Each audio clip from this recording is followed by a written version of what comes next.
As part of the TAS Conclave 2025 edition featuring the theme Progressing Beyond Borders, the Arabian Stories is talking to prominent personalities in Oman who have witnessed the remarkable changes and growth that the Sultanate has been through over the last few decades. Our guest today is engineer Naashiah Saud Al-Kharusi, a renowned figure in the field of telecommunications and a former State Council member. Thank you very much. We're so happy to have you over here, engineer Naashiah. Thank you. With us. So we'll start with, so my first question to you is, it's about, you were one of the pioneering Omani women who was instrumental in setting up, the nation's first telecom infrastructure, and that too in the 1970s. Yeah. Can you share with us some of the challenges and breakthroughs that you faced, especially since it was that early? Yeah, as you might be aware, that in 1970s, there was nothing. I mean, even communications or telecommunications was available only international and Muscat and Matrah, then Greater Matrah. The Greater Matrah, the new city at that time where a lot of ministries were located. And then we started to go to other areas. So first we started with sea, within the capital area. Then slowly you had to move outside the capital area to other governorates and wilayats. First thing, we went to the coastal side. And then after that, of course, Salalah was there, but Salalah also was small. So we had to expand it to other towns in the far. And then we went to the interior side. It was not easy. I mean, there were no roads, paved roads. There were no paved roads. We have to go on Land Rovers, okay, and sometimes no AC. Yeah. Wow. But when you are young, you don't feel that it's a big problem. It's like adventure. You're going like you are going to an adventure, and it was fine. I was also you're also being part of developing the country. The most important part of it, when you see things are happening, you Exactly. can see they're happening, and they were happening fast. At that time, where it was happening fast, and I was quite busy, very, very busy, because I had to set up the department. There was nothing in the department, only few files. I have to go and check those files, what is in there, and then start, also what happened in 72, I think it was 72, 73, we had to handle the radio spectrum ourselves, so that was a new department or new section that we had to establish it. And we took it over. It was with Cable and Wireless that time, so we took it over because that is a government responsibility. So we took it over from government, from Cable and Wireless. And then thereafter, we set up also, because in the Gulf, there was a problem of propagation on radio propagation, a lot of interference between countries, not only us. We are quite far, but still it was interfering with us. So the first technical secretariat for what today is called a GCC Technical Secretariat is Bahrain. It was set up by us. I was one of I was representing Oman in that coordination committee, okay, at the headquarters in Bahrain, and still today it is still doing it. It is doing the same thing, but of course it expanded with Telecom also, not only radio side. And so, when you see things are happening, when you see that the expansion is going on, and we had a lot of challenges, not that everything was beautiful. It was the same thing. We had budget problems also, not, because you need a heavy investment to go everywhere. And it was a government initiative. It was not the company, the operator they were Cable and Wireless. They didn't, because they had only a concession for Muscat Matrah, that's all, and international. So things were getting very fast. And we took over even from Cable and Wireless. Right. And we set up what was Omantel, not this Omantel before, which is a company which was, the assets were all owned by government. They are only operational, they operate and maintain. But then again, it was changed to a telecommunication organization where it was fully government. Cable and Wireless, they were not anymore partners. Themselves, they didn't want to be partners in operation because they found it would not be profitable for them, okay? Because we were investing a lot in other areas, right, and costly to maintain. So government decided to take over everything. And so I lived through that time until then I left. Until, the new satellite station in Amrat, it was set up. Then I took leave without pay, and I went for my studies. I went back to study. I did my master's in 1977, 70. I went 77. I left 76. I got a baby. And then I left. I went to UK, 77. And 78, I went back. At that time we were in Kuwait. The father of my children was posted in Kuwait. So he is from government here, but he was posted there as a counselor attaché, for immigration and this. Then 1980, I returned back to my work. So for 4 years, almost 4 years, but not sitting at home. Of course. Yeah, I did my studies and I did 2 babies. Well, you had the drive to, pursue what moved you and what you're passionate about. Yeah. And that matters. Yeah. So obviously, when you were at the Telecom Authority and, of course, setting up for Omantel, you were an instrumental part. I'm sure you've seen also how that contributed to Oman's digital transformation now. Yes, of course. What would you say about that? Yeah. In 1980, we started to digitalize. When I came back, that time, we started fasting with international switch. It was a digital switch, fast digital switch. Then Siemens came in. It was on the mobile side, digitalized.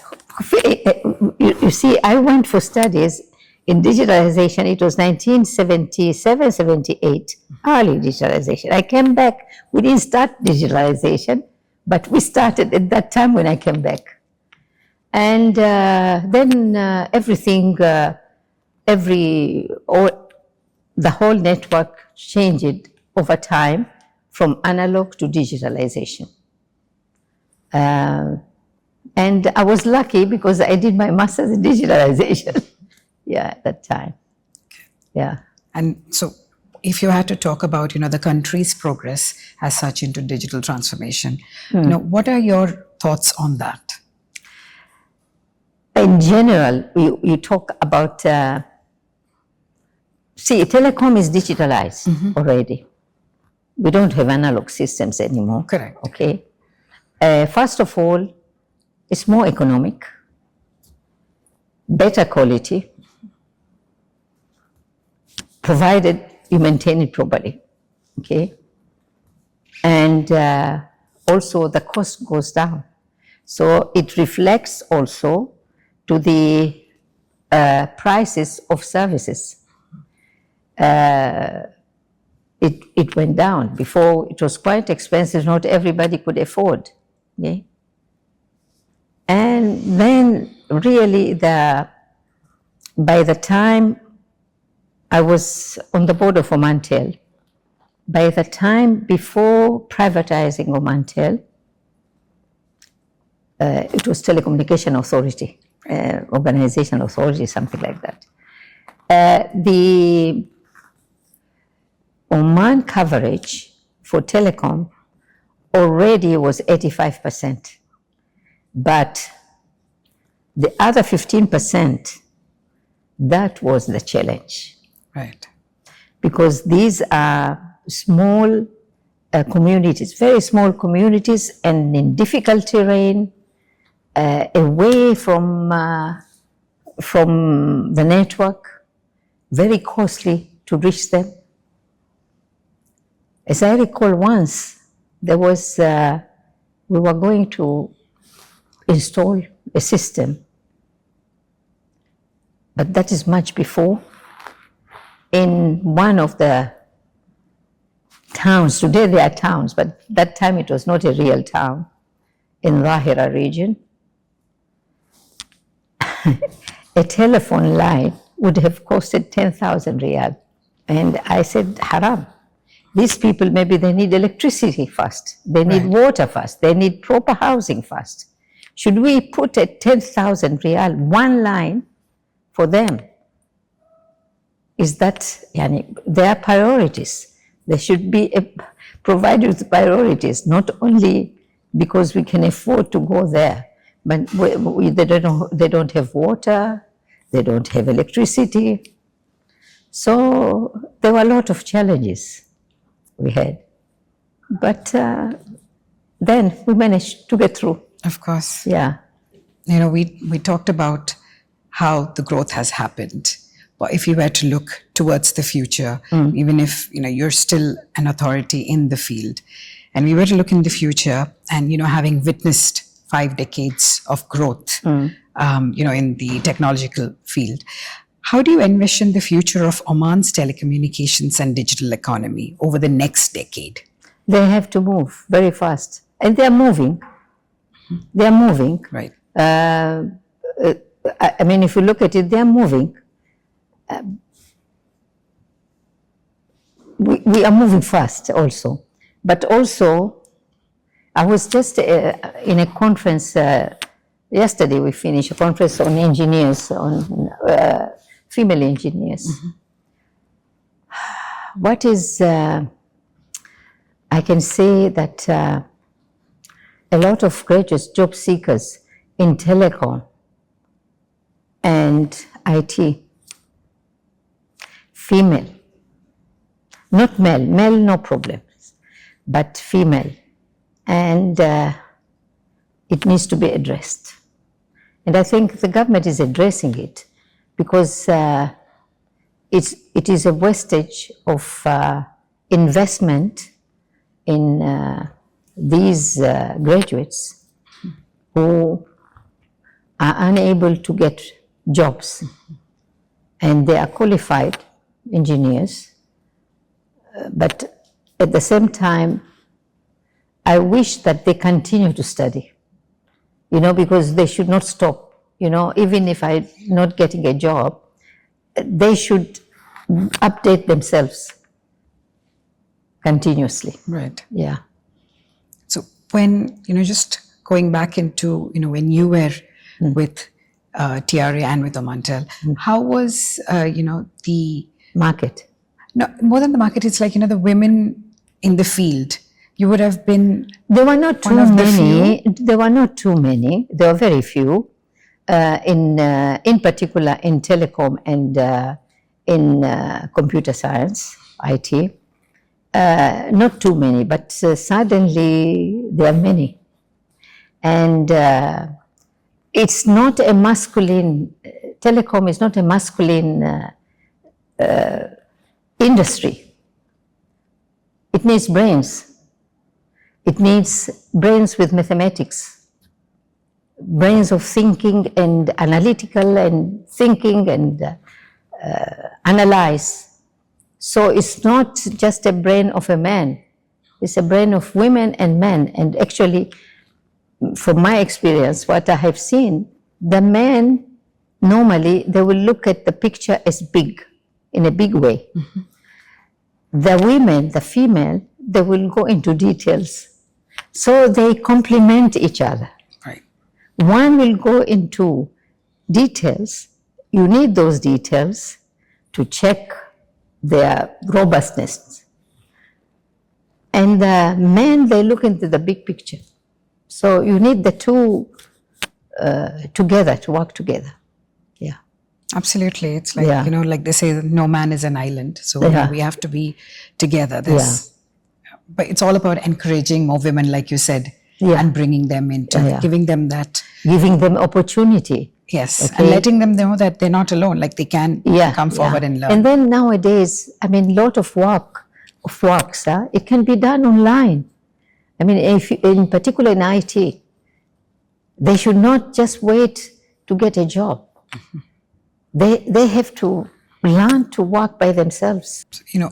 On that aspect, especially because you were also the vice chairperson of the Women Parliamentary Office at the Inter-Parliamentary Union. Yeah. And, you've also played a key role in advancing women and, around you, within you, and also, women in Oman in general. Yeah. How do you view the progress of women's empowerment in Oman? Their empowerment, you mean? I think we are empowered from before. I can say, anyone who says we were not empowered from day one. Right. I say, Alhamdulillah, thank God. I was given responsibility. I was alone as an engineer when I started. Then other engineers came through. Male engineers came after. But I started by my own. And I had all the support. To tell you frankly, I had support of my superiors. They didn't make me feel, because you're a woman, you cannot do that. No. So it could be that there is some problem, not a problem.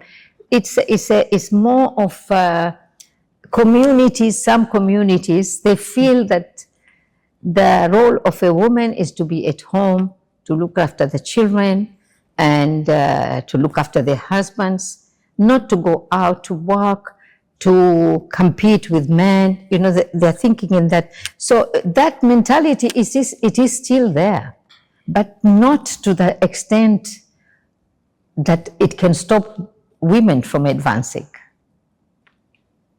It's up to the women themselves. Right. Okay. For example, I recall once there are women who applied for a job. They were engineers, graduates from SQU, and I told them, why you didn't, till now, you didn't get a job? They said, we applied, that's a place, I would not say where, in one of government organization, but they in the interview, they gave us a very tough, you should be able to climb the towers. Of course, we couldn't. You see, they felt they were putting them down not to accept. To climb a tower, it doesn't mean you as an engineer have to climb a tower. Most of those who climb the towers are technicians, okay? Yeah. And there are women technicians who can climb the towers too, okay? So they put them off. Then they said, okay, we withdraw our applications. So it is then, but those are individuals who are doing that. You know, individual, they have the perceptions not to accept a woman engineer. Otherwise, if it is government as a policy, no, we have no problem at all. Right. Yeah.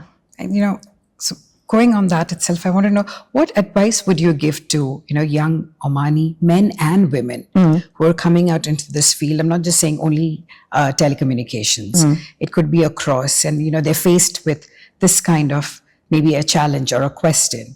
In other words, what kind of advice would you give? They should challenge them. If a challenge like that, they should also challenge them. It's not that they keep shy and go away. I think in the young generation, because most of them, they work together at university level, so maybe they have more respect to each other of capabilities, because you could find, I'm talking about myself, when I graduated, the top in the class, in our class, was a woman, the top one in Egypt. She was a woman. So not only that here, but many of them in other, even not in telecom only, even in mechanical, top one was a woman. So it doesn't mean that it's a masculine job, okay? It's both, they can work together and respect each other. When you're at university level, okay, or college level, they work together. So I don't see there is a problem on that. But then we have another problem, what I heard, some of the graduates, they're coming from interior or from other governments, and there are not many jobs available for them to be employed. And they wouldn't move to the capital area or to the cities where there is their activities. For maybe for social reasons, for their own families, or maybe affordability. When you move, you have to have a house. You have to open a house. It's not like being at home. If she's married, then fine. She will be with the husband. They will help each other. So I think there are some challenges because of that. They're far from where areas of development where they are needed to be. And it is an obstacle to some of them.